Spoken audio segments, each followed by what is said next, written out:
Senhoras e senhoras, boa noite. Meu nome é Leonardo Verea, eu sou médico, especialista em medicina psicossomática e em hipnose dinâmica. Sou psiquiatra. Obrigado a todos por estarem participando dessa nossa live aqui no canal do Instituto Verea. E o tema de hoje é falar sobre medos e fobias. O tratamento com hipnose para medos e fobias. Então, vamos explicar cada coisa. O que é hipnose? Hipnose é uma característica natural da nossa mente. Hipnose é comunicação. Hipnose é fundamentalmente lidar com as nossas emoções. Então, quando nós estamos lidando com outras pessoas, querendo mostrar uma imagem para os outros, eventualmente diferente daquilo que nós somos ou sentimos naquele momento, estamos fazendo um processo de hipnose. Quando nós estamos concentrados em alguma coisa que nos interessa, como por exemplo estudar ou trabalhar, e não percebemos o tempo que passa, as outras pessoas, se está chovendo, qualquer outra situação, nós estamos vivendo um estado hipnótico.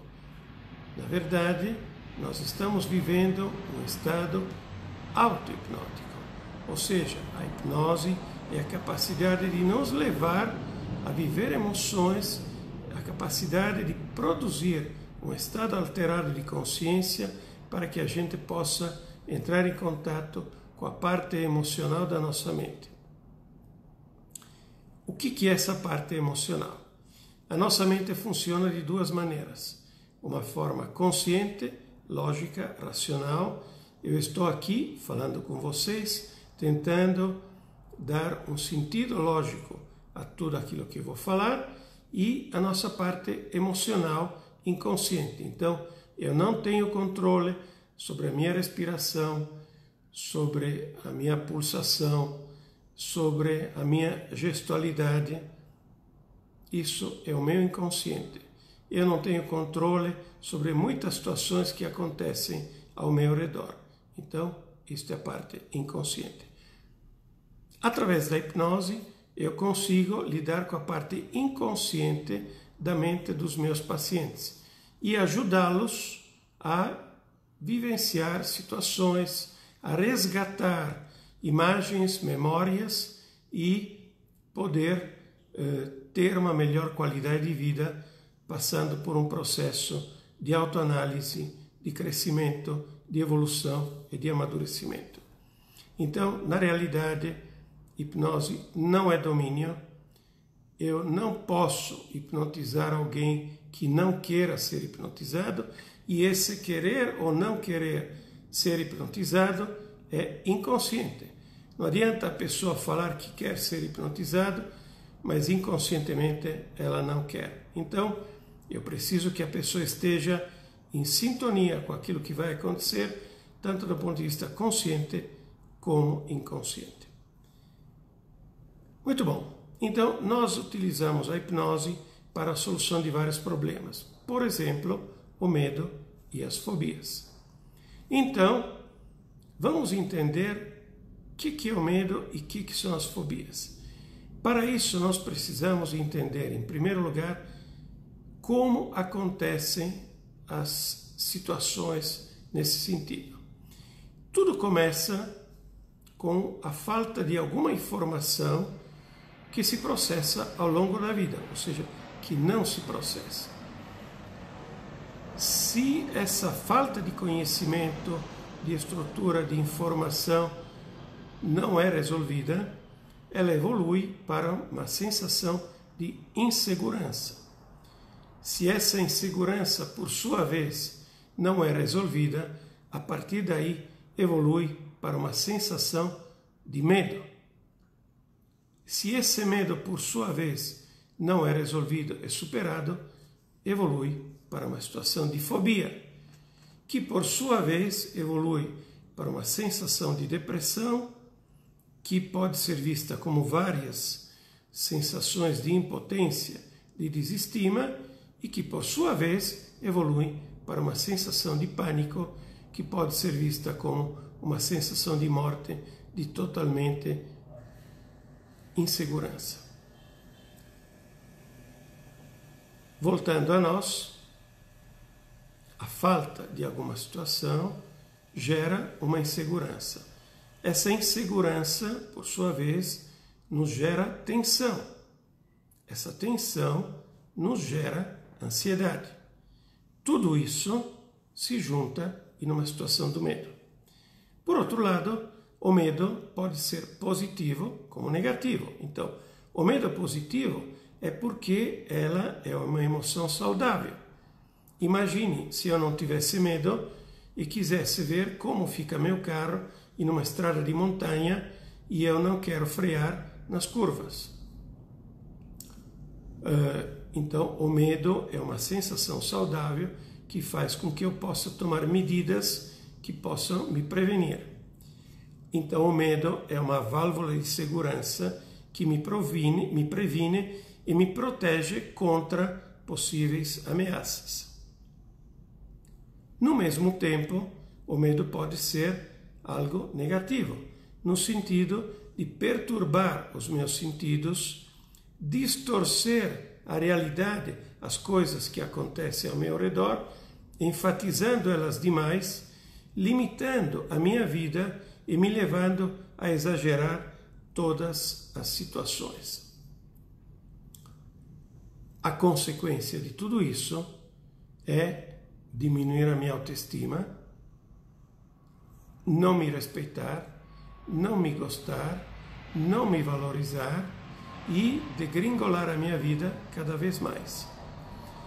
Se eu não consigo viver o medo de uma forma saudável e evolui para o medo prejudicial, negativo, e não consigo superar tudo isso, eu começo a viver que me incomoda, essa sensação de tensão que me incomoda demais, que me leva a desenvolver o medo de ter medo.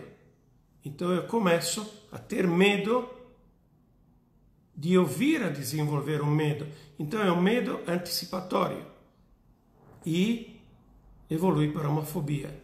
A fobia é aquela sensação pela qual só de ouvir falar que aquilo pode acontecer aumenta meu nível de tensão até me levar a um estado de pânico, até me levar a uma sensação de impotência que me impede e me prejudica a fazer qualquer coisa. Então, imagine, por exemplo, o avião, o elevador, o medo que possa cair, que possa acontecer alguma coisa, já me leva a viver situações antecipatórias que me fazem evitar aquela situação. Tudo isso atrapalha a vida de todo mundo. Evidentemente, é uma situação totalmente irracional, é uma situação totalmente descontrolada, é uma situação mais forte do que a capacidade de reação do indivíduo e nós podemos ter vários exemplos. Por exemplo, existem pessoas que têm medos de animais, medos de inseto, medos de lagartixa. Por que é lagartixa? O que faz a lagartixa? O que faz o inseto? Ele é totalmente inócuo. Só que é aquela história, aquela alegoria do rato com o elefante. Só que a lagartixa, apesar de ser totalmente inócua, ela age de forma inconsequente e inesperada. E a partir do momento que ela age de forma inconsequente e inesperada, faz com que a pessoa viva a própria impotência, a própria incapacidade em reagir. Tanto é que a maior parte das pessoas que denunciam medo de avião, eles admitem que se eventualmente eles pudessem fazer a viagem na cabine do piloto, ao lado do piloto, ajudando ele a aumentar ou diminuir a velocidade, elas poderiam ter menos medo, menos pânico, porque se sentiriam menos impotentes frente àquela situação. Muito bom. Evidentemente que tudo isso é uma explicação bem simples, bem superficial, mas serve para a gente poder entender um pouco do que se trata. Como é que resolvemos isto? Existem duas formas muito simples.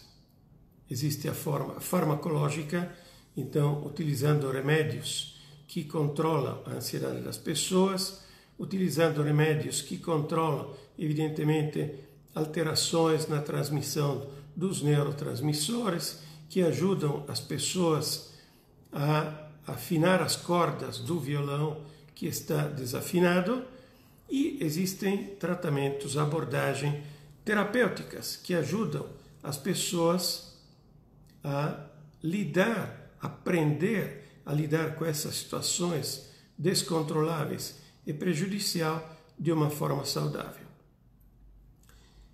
Dentro do processo terapêutico, eu utilizo uma ferramenta que é a hipnose dinâmica. A hipnose, como nós vimos antes, é um processo natural, é uma situação natural que todos nós vivenciamos, da qual todos nós fazemos parte. Por exemplo, eu estou aqui de terno e gravata, aliás, colete e gravata. Vista a hora, poderia estar aqui de camiseta. Vista a hora, ou visto a importância, ou vista a situação, poderia estar, por exemplo, com um jaleco branco. Dependendo da forma como eu me apresento, isso pode transmitir a vocês sensações totalmente diferentes. Então, dentro do processo terapêutico, a utilização da hipnose dinâmica me ajuda a lidar, a entender melhor, a nível do meu inconsciente, as causas de tudo aquilo que está acontecendo, que origina todas essas dificuldades, e entender melhor a dimensão dos efeitos daquilo que está acontecendo. O processo hipnótico, contrariamente ao que muitas pessoas pensam, não é sono, é um estado alterado de consciência. A pessoa está consciente, presente, sabendo tudo aquilo que está acontecendo, só que o inconsciente dele se libera das censuras, dos bloqueios, das limitações.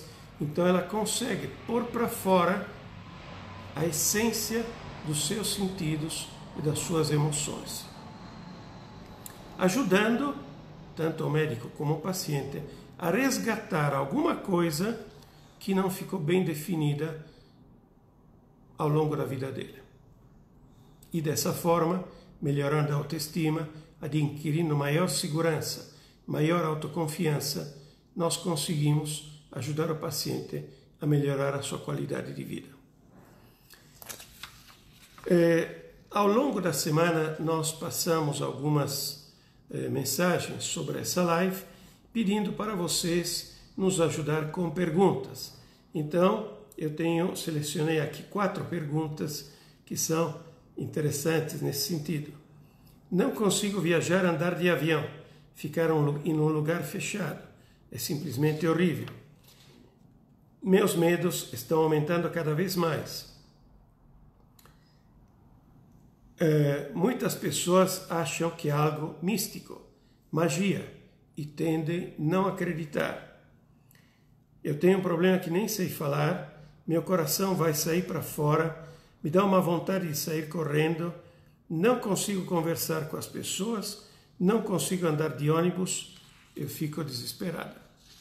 Todas essas situações, evidentemente, vocês percebem que se a pessoa conseguisse ficar mais calma, mais tranquila, ponderar melhor, ter uma visão melhor do que acontece ao seu redor, ela conseguiria enfrentar em melhores condições todos esses acontecimentos.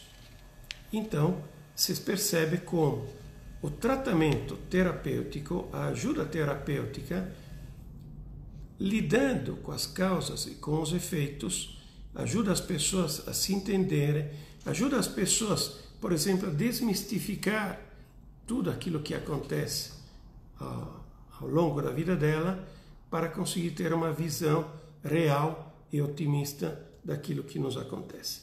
Eu quero falar sobre o assunto místico e magia. Hipnose não é mágica, hipnose é técnica. Todos nós hipnotizamos, porque todos nós, assim como todos nós, somos hipnotizados. O exemplo da roupa, como eu falei, é um deles. Quando a gente vai em uma festa, em um casamento, nós nos colocamos em uma postura totalmente diferente. Então, nós usamos a hipnose todo dia. Nós somos hipnotizados todo dia. Não existe nada de mágico. Não é domínio e eu não posso fazer algo que a censura das pessoas não deixe. E mesmo quando no estado hipnótico a censura se libera de uma forma geral, ela continua com aquela sensação de autoproteção para evitar entrar em situações prejudiciais que possam lhe fazer mal. O tempo acabou. Infelizmente, estão me avisando que a transmissão vai ter que ser encerrada. Então, senhores e senhoras, eu agradeço vocês pela participação. Na quarta-feira, dia 24 de abril, daqui a 2 semanas, nós vamos abordar um outro tema importante e polêmico, muito atual hoje em dia, que é a síndrome de burnout, que é aquela situação que acontece no ambiente profissional, onde as pessoas ficam totalmente sobrecarregadas e totalmente desajustadas. Eu estou à disposição de vocês para responder a outras perguntas que por vierem vocês queiram fazer, tanto pelo WhatsApp 11 99930 0230, quanto pelo e-mail verea@verea.com.br. Mais informações sobre tudo aquilo que diz respeito a esses assuntos interessantes, vocês encontram aqui no Facebook ou no site www.verea.com.br ou ligando diretamente para a clínica no 11 50 51 20 55. Agradeço a todos pela participação, a todos que estão escrevendo. Confesso para vocês que fico muito chateado nesse momento por ter que encerrar, porque eu estou curtindo muito esse diálogo, essa conversa com vocês. Mas, obrigado a todos e até a próxima. Bom descanso e boa noite.